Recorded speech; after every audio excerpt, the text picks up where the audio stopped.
Hello दोस्तों, नमस्कार। मैं जयश्री चौहान जयश्री एकेडमी में आपका स्वागत करती हूँ।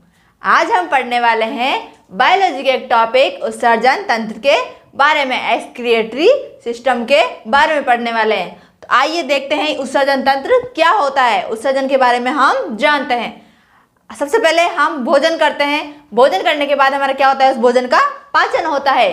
पाचन में क्या होता है, जो उपयोगी पदार्थ है जो हमारे शरीर को यूजफुल होते हैं, उसके उन पदार्थों को क्या किया जाता है, अवशोषित कर लिया जाता है और बॉडी में यूज कर लिया जाता है। जो फिर उसके बाद जो पदार्थ बचते हैं, जो हमारे लिए बिल्कुल काम के नहीं होते और हमारे शरीर को हानि पहुंचाते हैं, उनका क्या करते हैं, हम उत्सर्जन करते हैं, अर्थात बाहर त्याग देते हैं। तो उसको हम किसके अंतर्गत पढ़ेंगे, इन उत्सर्जन के अंतर्गत पढ़ेंगे।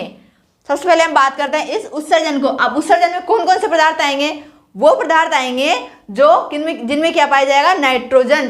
क्योंकि नाइट्रोजन एक उत्सर्जन या हानिकारक पदार्थ के अंतर्गत हम लेते हैं, जो किसे पाया जाता है, प्रोटीन में। एक तो हमने पहले पढ़ा था पाचन तंत्र में पढ़ा था। अब आपने पाचन तंत्र का क्लास नहीं देखी हो तो पहले इसी वीडियो के डिस्क्रिप्शन में जाएं और फाउंडेशन बायोलॉजी के नाम से प्लेलिस्ट बनी हुई है, उसके लिंक पर जाएं और आगे की क्लास, इससे पहले वाली क्लास को देख सकते हैं, ताकि आपको ये क्लास अच्छे से समझ में आ जाए। तो चलते हैं हम अपने टॉपिक उत्सर्जन तंत्र की ओर। तो हमने पाचन तंत्र में पढ़ा था कि जो कार्बोहाइड्रेट होता है, कार्बोहाइड्रेट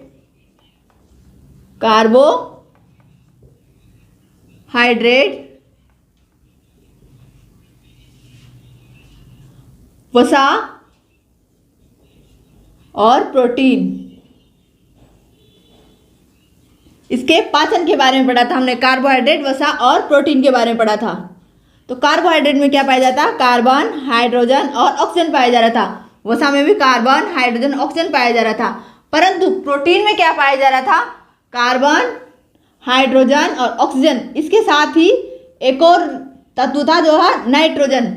ये से मुख्य रूप से पाया जाता था। इसी कारण प्रोटीन का पाचन नहीं हो पाता है। तो इस नाइट्रोजन को अलग किया जाता है और उत्सर्जन तंत्र के अंतर्गत हम पढ़ते हैं। तो उत्सर्जन तंत्र की परिभाषा क्या हुई, नाइट्रोजन युक्त अवशिष्ट पदार्थ हैं, उनको शरीर से बाहर निकालने की क्रिया उत्सर्जन के अंतर्गत आती है। क्या लिखेंगे हम परिभाषा के रूप में, लिखते हैं, परिभाषा के रूप में हम लिखेंगे नाइट्रोजन युक्त अपशिष्ट पदार्थ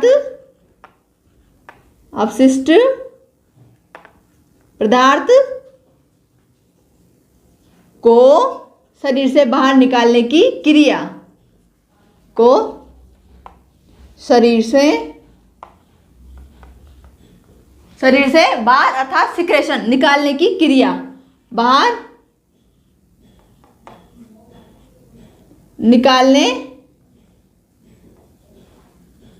की क्रिया को हम किससे लेंगे, हम एक्सक्रिएटरी सिस्टम या उत्सर्जन तंत्र से।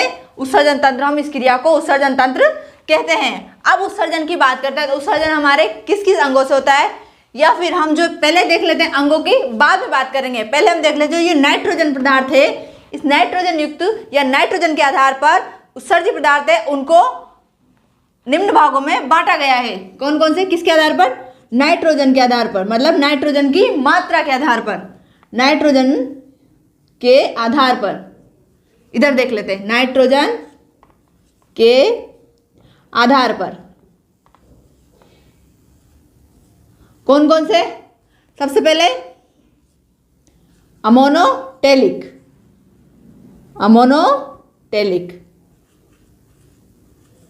दूसरा आता है यूरियोटेलिक,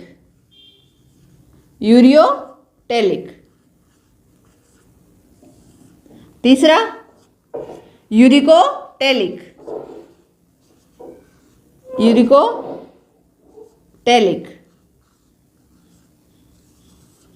और एक और रह गया है अमोनिया या अमीनोटेलिक।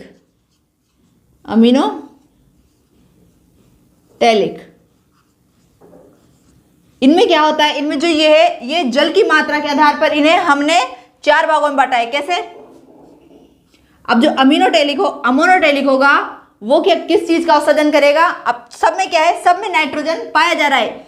इन चारों पदार्थों में जो उत्सर्जित पदार्थ जो जीव के नाम है, इनमें सब में जो ये उत्सर्जन करते हैं, इनमें सब में नाइट्रोजन पाया जाता है। जो अमोनोटेलिक किन जीवों को कहते हैं? वो जीव जो उत्सर्जन के रूप में क्या उत्सर्जित करते हैं? अमोनिया उत्सर्जित करते हैं। उत्सर्जन के रूप में जो जीव अमोनिया उत्सर्जित करते हैं वो अमोनोटेलिक कहलाते हैं। इसके बाद जो यूरियोटेलिक है, यूरियोटेलिक कौन से जीव कहलाएंगे? जो उत्सर्जित पदार्थ के रूप में यूरिया का उत्सर्जन करते हैं। और यूरिकोटेलिक वो कहलाएंगे, वो जीव कहलाएंगे जो उत्सर्जित पदार्थ के रूप में किसका? यूरिक अम्ल का उत्सर्जन करते हैं। किसका? यूरिक अम्ल का उत्सर्जन करते हैं। इसके बाद जो अमीनोटेलिक है, अमीनोटेलिक वो कहलाएंगे, वो जीव होते हैं जो उत्सर्जित पदार्थ के रूप में एमिनो अम्ल का उत्सर्जन करते हैं। अब इसके अंतर्गत देखते हैं हम कौन कौन से आएंगे, कौन कौन से जीव आते हैं। अब जो ये अमोनिया है, ये इसको हमने लाइन से लिखा है, ये जल की मात्रा के आधार पर लिखा है। क्यों? जैसे सबसे ज्यादा जो सर्वाधिक जल जो जिनके वातावरण में सर्वाधिक जल पाया जाता है, जिन जीवों के, वो किसका उत्सर्जन करते हैं? अमोनिया का। ये जल की मात्रा पर निर्भर करते हैं। और उससे कम जल ग्रहण करते हैं या उससे कम जल में रहते हैं, वो यूरिया का उत्सर्जन करते हैं। और जो नाम मात्र का जल अर्थात जिन्हें जल की कम आवश्यकता होती है, वो यूरिक अम्ल अर्थात यूरिकोटेलिक के अंतर्गत वो जीव आएंगे। अब देखते हैं हम अमोनिया। सबसे पहले हम इसने कहा सर्वाधिक जल। अब सर्वाधिक जल कहाँ होता है? सर्वाधिक जल होता है नदियों में, तालाबों में। उनमें क्या पाया जाता है? जलीय जीव। जलीय जीव कौन कौन से? मछली आ जाएगी और जो जलीय जीव आ जाएंगे सारे। वो जो जलीय जीव रहेंगे वो किस चीज का उत्सर्जन करेंगे?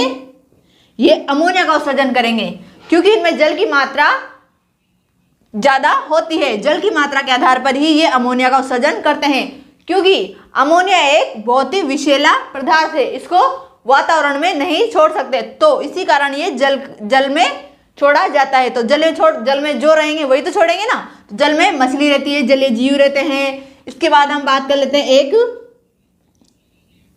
मेंढक भी जल में पाया जाता है। तो ये भी जब जल में होता है तो क्या करता है? ये उत्सर्जित पदार्थ अमोनिया का उत्सर्जन करता है। पर ये मेंढक ऐसा थोड़ी है, मेंढक इसमें पाया जाता है जल में, ये बाहर भी तो पाया जाता है। तो मेंढक इसमें आएगा। और मेंढक का जो टेडपोल लार्वा होता है वो भी इसके अंतर्गत आता है, टेडपोल लार्वा। अब टेडपोल तो बाहर पाया जाता नहीं है, टेडपोल तो क्या होता है? पानी के अंदर ही पाया जाता है या पानी के अंदर ही रहता है, जीवन निर्वाह करता है टेडपोल। तो टेडपोल को हम अमोनिया या अमोनोटेलिक के अंतर्गत रखेंगे। इसके बाद बात करते हैं हम यूरिया। अब यूरिया का उत्सर्जन कौन करेगा? जो सामान्य जल अर्थात नॉर्मलिटी रूप में जल ग्रहण करता है या जल के आसपास रहता है। तो सबसे पहले इसमें कौन आएगा? मनुष्य या हम मानव, हमारी बात हो रही है यहाँ। तो हम किस में आते हैं? यूरिया या यूरियोटेलिक में आते हैं। हम किसका उत्सर्जन करते हैं? हम यूरिया का उत्सर्जन करते हैं। मनुष्य आ जाएंगे। और मनुष्य किस में आते हैं? स्तनधारी में। तो सभी स्तनधारियों को इस यूरियोटेलिक के अंतर्गत स्तनधारियों को यूरियोटेलिक के अंतर्गत रखा गया है। सभी स्तनधारियों को यूरियोटेलिक के अंतर्गत रखा गया है। इसके स्तनधारियों में सभी आ गए, सारे जानवर आ गए, जिनमें भी जो स्तनधारी के अंतर्गत आते हैं वो सभी जानवर यूरियोटेलिक के अंतर्गत आ गए। उसके बाद बात करते हैं यूरिकोटेलिक। ये थोड़ा कम जहरीला होता है, अर्थात इसमें सबसे कम जल की मात्रा की आवश्यकता होती है। तो सबसे कम जल की आवश्यकता होगी, उसमें कौन कौन से जीव आएंगे? इसमें आएंगे, जैसे आ जाएगी छिपकली आ जाएगी। क्या आ जाएगी? छिपकली, लिजार्ड, छिपकली आ जाएगी। पक्षी वर्ग आ जाएगा, सर्प आ जाएगा। ये सब किसमें आते हैं? ये सब यूरिकोटेलिक, क्योंकि अमोनिया सबसे जहरीला है तो ये इसमें जल की आवश्यकता ज़्यादा होगी। यूरिया उससे कम जहरीला है तो इसमें थोड़ी कम जल की आवश्यकता पड़ेगी। और यूरिक अम्ल उससे सबसे कम जहरीला है तो इसमें छिपकली, पक्षी, सर्प, इन सब की आवश्यकता पड़ेगी। और जो ये मेंढक लिखा था हमने, मेंढक का जो जब जल में रहता है ये तब तो अमोनिया उत्सर्जित करता है, और जब बाहर रहेगा तो मेंढक को हम इसके अंतर्गत भी रखेंगे। मेंढक को हम इसके अंतर्गत भी रखेंगे। तो मेंढक किसमें आएगा? ये यूरियोटेलिक में भी आता है। इसके बाद हम बात करते हैं, एक जीव आता है केचुआ। अब केचुआ का क्या होगा? केचुआ क्या करता है? ये अमोनिया का भी उत्सर्जन करता है और यूरिया का भी उत्सर्जन करता है, दोनों का। परंतु कैसे? ऐसा कैसे हो सकता है कि ये दोनों का उत्सर्जन करे? ये अपनी परिस्थिति के अनुसार करता है। जब इसके आसपास ये एनवायरनमेंट में जल की मात्रा या नमी की मात्रा अधिक होती है तो ये क्या करता है? अमोनिया का उत्सर्जन करता है। और जब इसके आसपास जल की मात्रा या शुष्क वातावरण होता है तो ये किसका? यूरिया का उत्सर्जन करता है। ये अपनी परिस्थिति के अनुसार देखता है कि ये किसका उत्सर्जन करता है। तो कभी भी क्वेश्चन में आ जाएगी केचुआ कौन से जीव के अंतर्गत आता है, तो ये अमोनोटेलिक और यूरियोटेलिक दोनों के अंतर्गत आता है। और मेंढक की बात करें तो मेंढक में टेडपोल तो आएगा अमोनिया, और जो वयस्क मेंढक आएगा, वयस्क यहाँ पे लिख देती हूँ मैं, वयस्क या परिपक्व वयस्क मेंढक किसके अंतर्गत आएगा? इस यूरियोटेलिक के अंतर्गत आएगा। इसके बाद बात करते हैं अमीनोटेलिक। इसमें क्या करते हैं? अमीनो अम्ल उत्सर्जी पदार्थ क्या होता है? अमीनो अम्ल होता है। अमीनो अम्ल इसमें क्या आएगा? ये जल में रहने वाले जो समुद्र खारे जल में रहने वाले जो जीव है उनमें ये पाया जाता है अमीनो अम्ल उत्सर्जी पदार्थ के रूप में। तो इसमें आ जाएगा सीपी आ जाएगा, जो खारे जल में पाया जाता है, समुद्र में पाया जाता है, सीपी, तारामीन मछली, ये सब किसके अंतर्गत आएंगे? ये सब अमीनोटेलिक के अंतर्गत आते हैं। तो ये हुआ हमारा नाइट्रोजन की उपस्थिति के आधार पर। इसमें नाइट्रोजन अधिक, मतलब नाइट्रोजन की उपस्थिति, नाइट्रोजन सब में पाया जा रहा है, परंतु ये जहरीला होता है, ये कम जहरीला होता है, ये सबसे कम, और ये तो उसमें पाया जाता है ना समुद्र में, इसको हम अलग से ले लेते हैं। ये तीनों लाइन से पढ़ते हैं तो ये हमें याद करने में इसको आसानी होगी, तभी तो मैंने इसको लाइन से लिखा है, ताकि आपको याद करने में कोई प्रॉब्लम या परेशानी नहीं हो। अगर आपको ये समझ में नहीं आया या बाद में देखना हो तो इसका स्क्रीनशॉट आप ले सकते हैं, ताकि आप इसको बाद में भी देख सके क्लास के बाद। इसके बाद अब हम पढ़ने वाले हैं नाइट्रोजन का हमारा हो गया, क्योंकि नाइट्रोजन का हम उत्सर्जन करते हैं। अब बात करते हैं हम मनुष्य की। मनुष्य में क्या क्या उत्सर्जन की प्रक्रिया कैसे होती है? मनुष्य में उत्सर्जन ऐसा तो है नहीं कि उत्सर्जन ले 1 अंक पाया जाएगा। मनुष्य में उत्सर्जन कैसे कैसे होता है आप जानते हो। मनुष्य में क्या क्या निकलता है? एक तो त्वचा से उत्सर्जन होता है और यकृत से भी होता है। कैसे? सबसे पहले हम उत्सर्जन अंग लिख लेते हैं ताकि हमें उसको एक एक करके देख लेंगे। फिर उत्सर्जन अंग मनुष्य के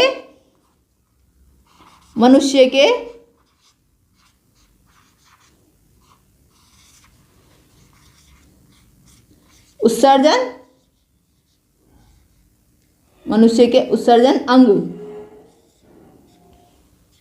क्योंकि ऐसा तो है नहीं, इसका भी जैसे इसका अलग है तंत्र, पूरा उत्सर्जन तंत्र अलग है तो इसकी पूरी प्रक्रिया अलग होगी। जैसे हमने पाचन तंत्र पढ़ा था तो उसकी पूरी प्रक्रिया अलग थी, आगे दूसरे तंत्र पढ़ेंगे उनकी प्रक्रिया अलग होगी, और उत्सर्जन का भी अलग प्रक्रिया होगी। तो इसके लिए सबसे महत्वपूर्ण अंग आता है वो है वृक्क आता है। और इसके बाद अगला अंग कौन सा आता है? त्वचा भी उत्सर्जन अंग के रूप में आती है।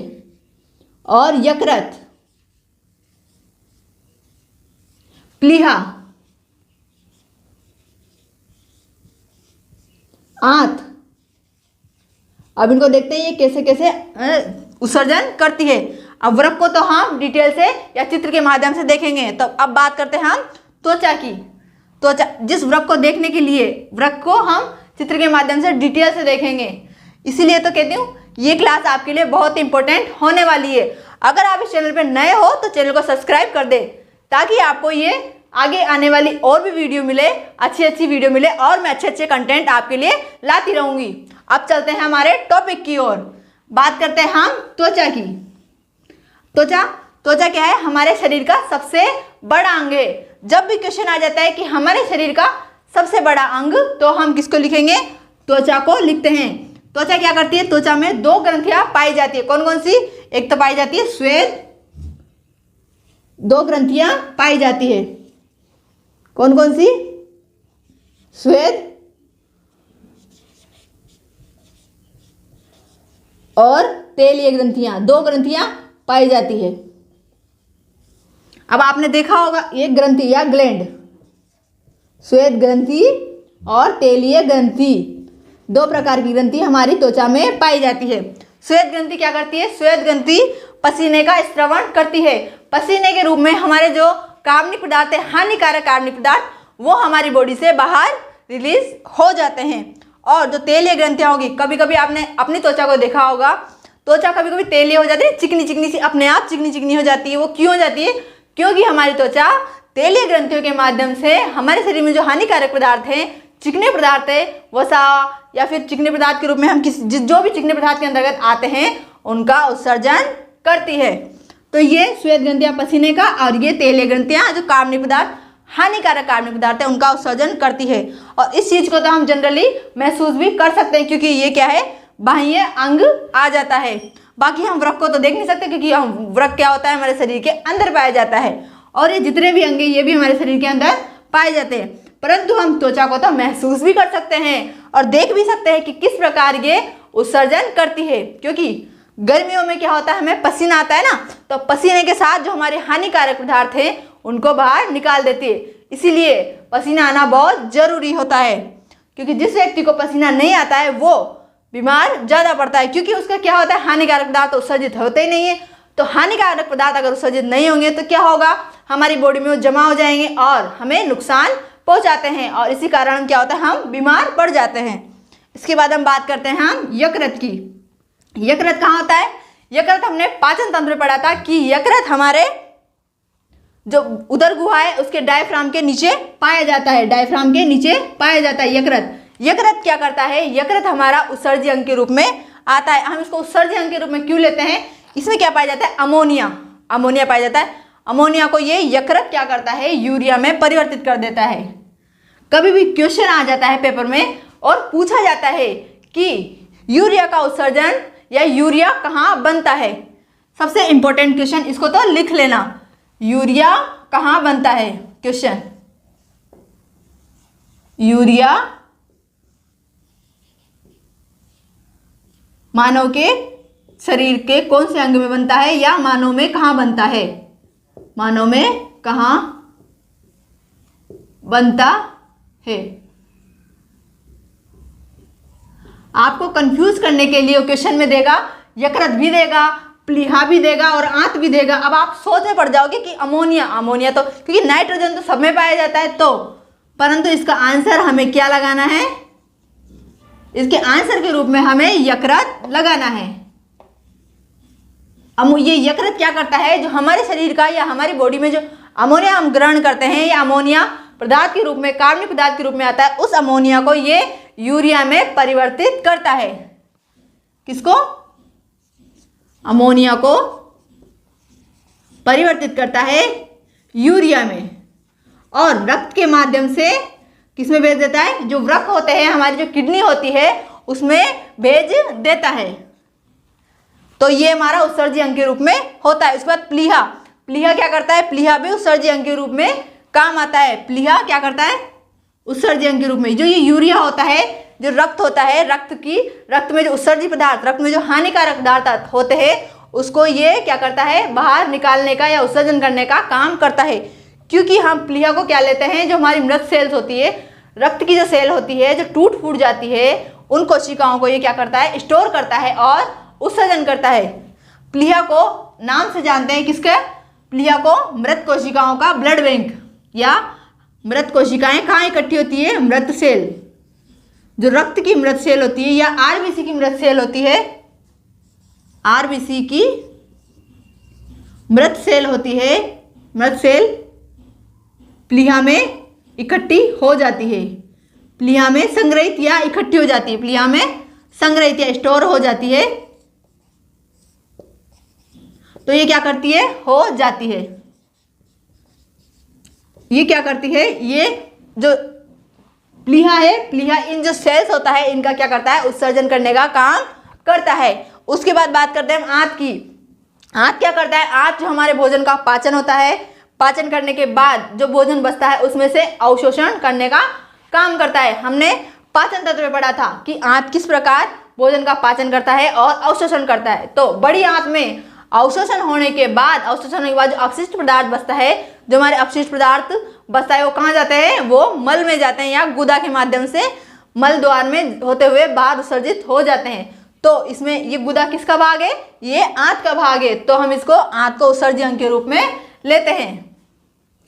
ये किसका, भोजन के अपशिष्ट पदार्थ। आंत क्या करती है, भोजन के अपशिष्ट पदार्थ को शरीर से बाहर या मल के माध्यम से अपशिष्ट पदार्थ को बाहर निकालने का काम करती है। जो हमारे भोजन में अपचित भोजन है उसको बाहर निकालने का काम करती है कौन, आंत। आंत ये हो गया हमारे मनुष्य के उत्सर्जन अंग के रूप में। ये तो हुए हमारे सहायक अंग हुए, परंतु जो वृक्क अर्थात इसको इंग्लिश में बोलते हैं किडनी हमारा मुख्य उत्सर्जन अंग के रूप में आता है। इस वृक्क को हम एक संरचना या गहनता से अध्ययन करने वाले हैं। आप इस वीडियो को पूरा अंत तक जरूर देखें ताकि आपको ये उत्सर्जन अंग के बारे में आ सके। और अगर आपको ये वीडियो अच्छी लगे तो वीडियो को लाइक भी कीजिए, शेयर कीजिए और इस चैनल को सब्सक्राइब कीजिए और बेल आइकन दबा दीजिए। इसके बाद हम बात करते हैं वृक्क की। वृक्क को हम डिटेल से अध्ययन करने वाले। आइए देखते हैं वृक्क के बारे में। आइए दोस्तों, अब हम उत्सर्जन तंत्र को चित्र के माध्यम से देखते हैं और डिटेल से समझने की कोशिश करते हैं। तो हम सबसे पहले चलते हैं एक उत्सर्जन तंत्र की ओर। ये हमारे पूरे उत्सर्जन तंत्र का चित्र है। ये उत्सर्जन तंत्र में जो ये वृक्क होता है, ये वृक्क दो संरचना, वृक्क नाम से जो संरचना या किडनी पाई जाती है। आपने सुना ही होगा, किडनी हमारी क्या करती है, हमारी जो छानने का या मूत्र को छानने का काम करती है। मूत्र में से मतलब जो उपयोगी पदार्थ होते हैं उनको अलग करने का काम करती है। अब जो ये वृक्क होते हैं ये संख्या में कितने होते हैं, ये वृक्क संख्या में 2 होते हैं, और कौन से, ये थोड़े हल्के गुलाबी रंग के होते हैं। और ये कहाँ पाए जाते हैं, जो हमारी उदर गुहा होती है, हमारी उदर गुहा उसमें पीठ की साइड पे 2 पाए जाते हैं या कमर के साइड में पीछे पाए जाते हैं, ये संख्या में 2। इसके बाद ये संरचना पूरे उत्सर्जन तंत्र की हुई। ये 2 वृक्क पाए जाते हैं। इनकी साइज की बात करें, इनकी साइज क्या होती है, इनकी जो लंबाई होती है वो होती है 4 से 5 इंच। इसको लिख लेते हैं हम। इसकी जो लंबाई होती है इसकी 4 से 5 इंच होती है। और जो इसकी चौड़ाई की बात करें, चौड़ाई कितनी होती है इसकी, 2 इंच होती है। चौड़ाई 2 इंच होती है। और इसकी मोटाई, क्योंकि ये एक अंग के रूप में देखते हैं हम, ये बहुत स्पंजी होता है। इसमें इसकी मोटाई की बात करें, मोटाई क्या होगी इसकी, लगभग 1.5 इंच इसकी मोटाई होगी। ये हुआ हमारे वृक्क की संरचना, मतलब ये संरचना के बारे में हुआ। इसके बाद ये वृक्क के यहाँ जो अंदर का भाग है, ये जो यहाँ से अंदर मुड़ा हुआ, अर्थात अंदर की जो परत है उसे हम क्या कहते हैं, हाइलम। ये अंदर का मुड़ा हुआ है अवतल भाग, उसे हम कहते हैं हाइलम। और वृक्क होता है, जो किडनी होती है, प्रत्येक वृक्क के चारों तरफ इसका एक आवरण पाया जाता है। इसको हम क्या कहते हैं, पेरिटोनियम। जैसे ये वृक्क की संरचना, इस वृक्क को मैंने इधर मतलब आंतरिक संरचना, इसको अंदर के रूप में ऐसा अंदर से ऐसा दिखाई देता है। तो ये इसका बाहरी आवरण है, इसको क्या कहते हैं हम, पेरिटोनियम। इसको पेरिटोनियम बाहरी आवरण कहते हैं। इस संरचना को हम इसके माध्यम से देख लेते हैं कि वृक्क में क्या क्या पाया जाता है। जो ये वृक्क होता है, वृक्क क्या होता है, वृक्क का ये भाग होता है आंतरिक भाग। ये भाग क्या कहलाता है, ये भाग कोर्टेक्स कहलाता है। इसका जो 2 भागों में बांटा गया, इसका जो बाहरी भाग होता है, जो परत के बाहरी भाग, ये वृक्क की जो परत होती है उसके पास पाया जाता है, उसे कहते हैं कोर्टेक्स। और जो अंदर का भाग होता है उसे मेडुला, अंदर का भाग जो होता है वो मेडुला होता है। और ये वृक्क में ये दिखाई दे रही है संरचनाएं, ये संरचनाएं क्या होती है, पिरामिड। इनको कहते हैं पिरामिड, मध्यांश पिरामिड। इनको कहते हैं मध्यांश पिरामिड। ये कौन से भाग में पाई जाती है, ये मेडुला वाले पार्ट में पाई जाती है। इसके बाद जो ये यहाँ से वृक्क धमनी और वृक्क शिरा, अब जैसे इसमें भी दिख रहा है, इस चित्र को हमने इधर देखें, ये वृक्क शिरा और वृक्क धमनी।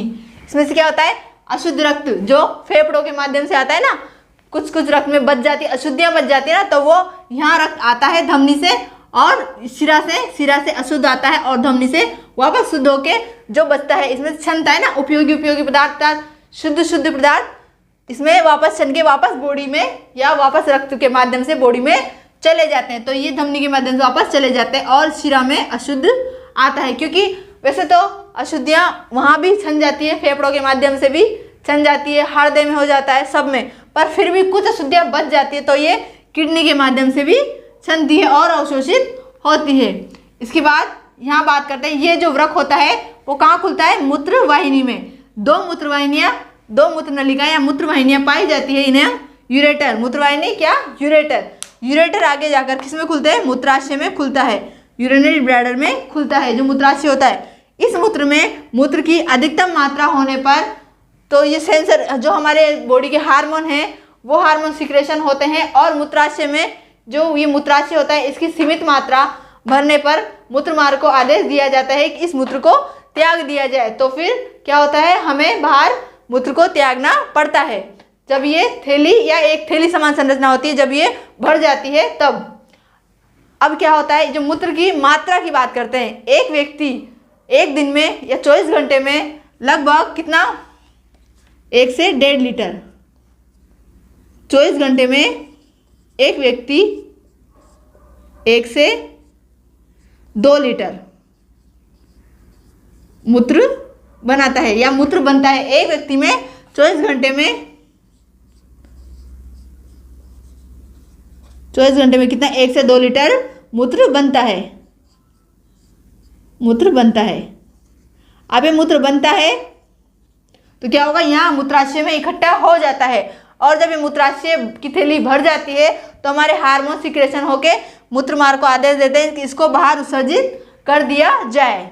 इसके बाद अभी संरचना को हम देखते हैं, इसको डिटेल से देखते हैं कि यहाँ पे क्या क्या पाया जा रहा है। अब जैसे यहाँ पे देखा था शुद्ध रक्त, ये अशुद्ध रक्त यहाँ से आएगा जिसमें अशुद्धियों में पाई जाएगी अशुद्धियाँ, जिसमें अशुद्धियों में पाया जाएगा प्रोटीन वगैरह, कार्बन में जो अशुद्धियाँ बच गई है नाइट्रोजन युक्त, वो सब यहाँ आएगी। यहाँ से आती हुई ये का पेल्विस भाग में, ये वृक्षशिरा कहाँ खुलती है? पेल्विस वाले भाग में। पेल्विस के बाद ये जो संरचना, ये गुहा समान संरचना होती है, ये पिरामिड जिसपे लगे हुए या जुड़े हुए होते हैं उसे हम कहते हैं ये कैलिक्स, और पेल्विस गुहा के अंतर्गत ये व्यवस्थित होते हैं। इसके बाद यहाँ से वृक्क की क्रिया होती है, मूत्र या जल की क्रिया होती है, यहाँ से आता है मूत्र इसके माध्यम से, और इसमें जो पेल्विस वाले भाग में है क्या पाई जाती है? 1,30,000 वृक्काणु या नेफ्रॉन संरचना पाई जाती है। वृक्क के अंदर भी जो नेफ्रॉन, ये जो संरचना दिखाई दे रही है, इधर दिखी हुई है, ये संरचना इसके अंदर पाई जा रही है, इस भाग में। कौन से वाले भाग में? मेडुला वाले भाग में पाई जाती है। मेडुला या वृक्क के अंदर, आप तो मान लो कोर्टेक्स भाग में पाई जाती है। तो ये वृक्क होता है, इसको नेफ्रॉन को हिंदी में वृक्काणु कहते हैं, वृक्काणु। एक किडनी में या एक वृक्क में नेफ्रॉन की संख्या 1,30,000 होती है। कितनी होती है इनकी संख्या? 1,30,000। 1,30,000 इनकी संख्या होती है, और ये कोर्टेक्स वाले भाग में पाए जाते हैं।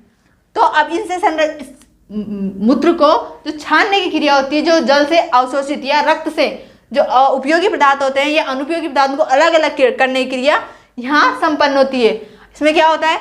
ये इसमें ऐसी संरचना होती है, यहाँ से ये अभिवाही धमनी और अपवाही धमनी, 2 धमनियाँ पाई जाती है। इसमें क्या होता है? अभिवाही धमनी से तो रक्त आता है और अपवाही धमनी से रक्त वापस जाता है। क्या होता है? अभिवाही धमनियाँ जो होती है इनका जो व्यास होता है वो व्यास अधिक होता है, और अपवाही धमनियों का व्यास छोटा हुआ, व्यास मतलब कम होता है, अर्थात ये पतली होती है, ये थोड़ी मोटी होती है, जिसके कारण इसमें रक्त की मात्रा ज़्यादा आएगी और इसमें रक्त की मात्रा कम आएगी।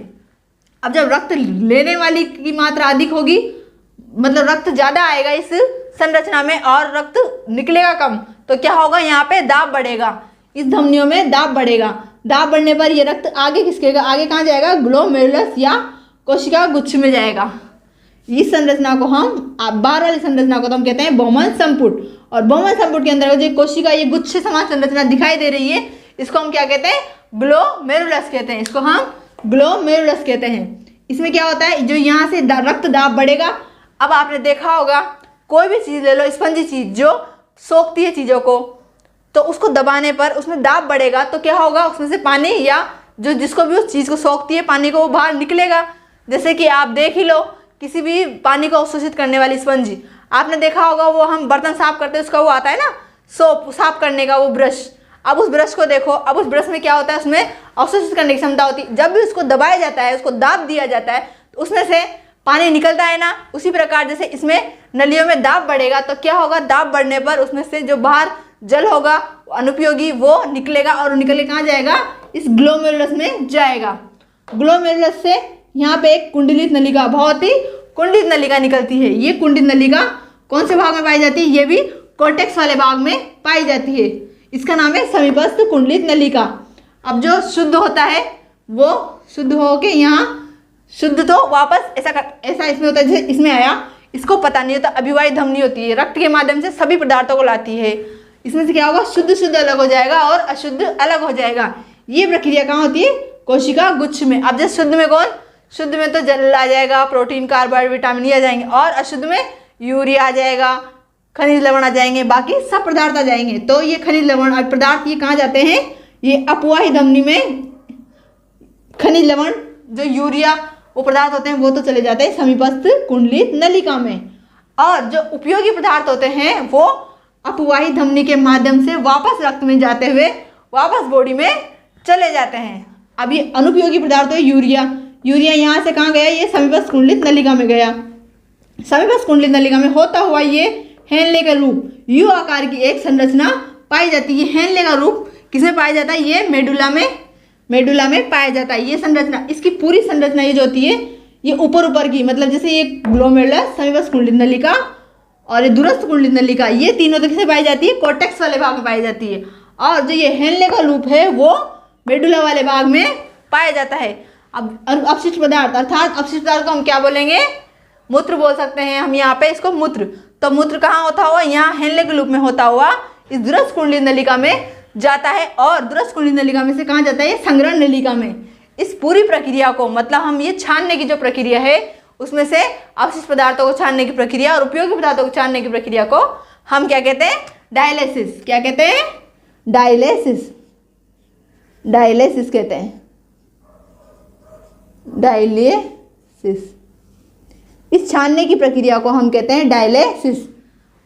तो इसके बाद संग्रह नलिका। अब संग्रह नलिका जो ये अपशिष्ट पदार्थ होंगे उसको कहाँ करेगी, ये मूत्र वाहिनी में। संग्रह नलिका यहाँ से किसमें खुलती है, मूत्र वाहिनी में। ये यहाँ से संग्रह नलिका यहाँ आएगी, ये मूत्र वाहिनी में खुलती है। अब ये मूत्र वाहिनी कहाँ से, दो मूत्र वाहिनियाँ होती है यहाँ पे, दो मूत्र वाहिनी किसमें, मूत्राशय में खुलती है। तो इस प्रकार हमने देखा कि मूत्र से छनकर यूरिया अपशिष्ट पदार्थ बाहर निकल जाते हैं। ये बहुत ही जटिल संरचना होती है। देखने पर तो आपको चित्र देखने पर सोचता होगा कि कैसी संरचना है, इसको समझेंगे कैसे, पर इसके एक एक पार्ट को हम अलग करके देखें तो ये हमारे लिए बहुत ही आसान हो जाती है। बस थोड़ा धीरे धीरे इसको अलग अलग पार्ट में बांट के समझ सकते हैं। जैसे हमने इसको एक साथ नहीं समझा, इस चित्र को अलग देखा, फिर इस किडनी को अलग देखा, और किडनी के अंदर भी ये जो नेफ्रॉन होता है, ये जो नेफ्रॉन इसकी वृक्क की जो संरचना होती है इसके अंदर पाई जाती है, उसको अलग देखा ताकि हमें इस प्रक्रिया को अच्छे से समझ सके। और जो नेफ्रॉन होता है इसकी क्या होती है, महत्वपूर्ण संरचना होती है किसकी, वृक्क की। तो इसे क्या कहते हैं, इसको कार्यात्मक इकाई, किसकी, उत्सर्जन तंत्र की। सबसे इंपॉर्टेंट पार्ट, वृक्क को या नेफ्रॉन को उत्सर्जन की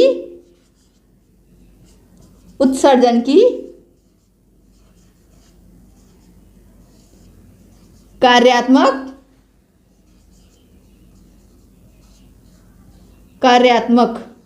इकाई कहते हैं। उत्सर्जन किसको, कार्यात्मक इकाई कहते हैं, क्योंकि उत्सर्जन का कार्य अर्थात मतलब जो छलने का कार्य हो रहा है, छलने का वो किसमें हो रहा है, ग्लोमेरुलस अर्थात कोशिका गुच्छ में छलने का, मूत्र को छानने का काम हो रहा है। तो इसी कारण इसको नेफ्रॉन को वृक्क या उत्सर्जन की कार्यात्मक इकाई कहते हैं। तो ये हुआ हमारा उत्सर्जन तंत्र के बारे में डिटेल से अध्ययन।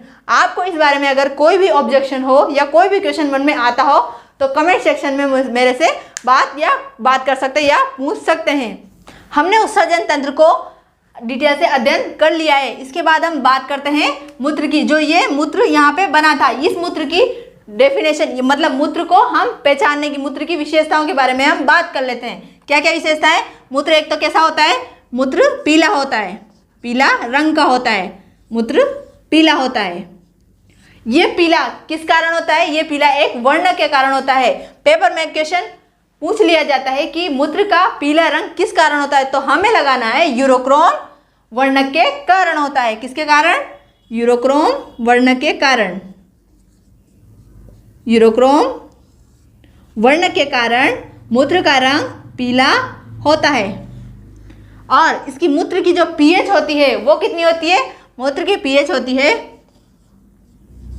4.5 से लगभग 8.3, 4.5 से 8.3 तक इसकी पीएच मानी जाती है या होती है। क्योंकि जब मूत्र ताज़ा होता है अर्थात जब बनता है शुरू में, तो इसका ये क्या होता है? अम्लीय होता है, और बाद में क्षारीय हो जाता है। तो क्वेश्चन पूछे अगर ताज़ा मूत्र किस प्रवृत्ति का होता है, ताज़ा मूत्र की प्रकृति क्या होती है, तो हम लिखेंगे ये अम्लीय प्रकृति का होता है। तभी तो इसकी पीएच देखो ना, 4.5 से 8.3 तक ली, ताकि ये अम्लीय भी हो गया और क्षारीय भी हो गया। ये मूत्र का डेफिनेशन। और एक व्यक्ति 24 घंटे में 1 से 2 लीटर मूत्र बनाता है, ये हमने पहले पढ़ा था। इसके बाद ये हो गया मूत्र। और मूत्र का क्या होता है? उत्सर्जन कर देते हैं। मूत्र का मार्ग अलग होता है, और मल जो हमने पाचन के में पढ़ा था कि मल द्वार क्या होता है? आंत्र के माध्यम से मल को बाहर, गुदा के माध्यम से बाहर निकाल दिया जाता है। अगर आपको वीडियो अच्छी लगी हो तो वीडियो को लाइक कीजिए, शेयर कीजिए एंड चैनल को सब्सक्राइब कीजिए और बेल आइकन दबाना ना भूलें। Thank you, thanks for watching.